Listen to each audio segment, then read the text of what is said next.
Okay, dito po kami sa aming munting farm dito sa Mindoro. Yan po yung aming mga sasakyan. Ayan. Ayan po kung saan nanggaling yung aming mga buko. Ayan, yan. Yan po yung aming bukuhan. Ito naman po yung aming hotel. Kuya Ronnie, kaway-kaway Kuya Ronnie. Ayan, yung security ko. Ayan yung aming hotel na konting pinaglilibangan dito sa Oriental Mindoro. Ayan hanggang kalsada po yan. Ayan naman po yung White House namin kung saan kami nakatira. Ayan. At yan po yung si Sir Wincy. Sir Wincy, ano masasabi mo sa buko?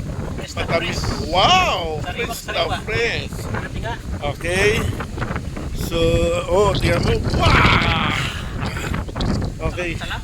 Sarap sa Kuya Ronnie. Asa yung kinakain ko? Mukhang niligpit mo na. Ayan po yung lunch ko.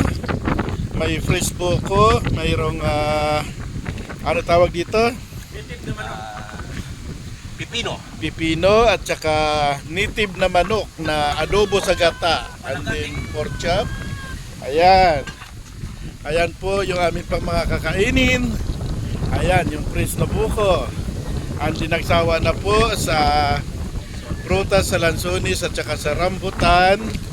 Ayan, mamaya po kami ay maliligo dito sa dagat. Ayan, yan po yung bangka namin, nakagrahe at medyo walang gumagamit. So, ayan mga guys, videoan mo ako. Tuloy lang. Ayan, kakain ako. Ayan po si Boss Rick. Ayan, sarap.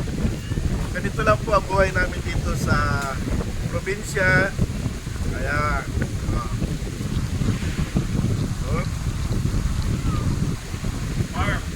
Wow. Marap. Well accommodated po kayo pag nandito kayo. Ayan. Ito po yung hindi natin nagagawa sa Manila. Pero dito po, amis. Ayan po, fresh na buko. Ayan po. Ito po.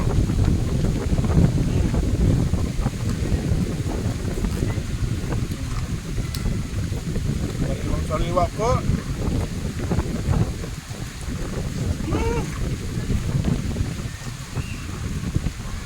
Sarap.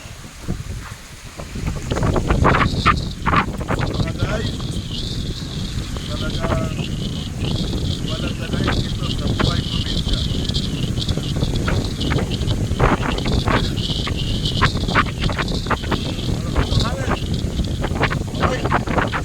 Okay. Salamat mga guys. Manunod. See you.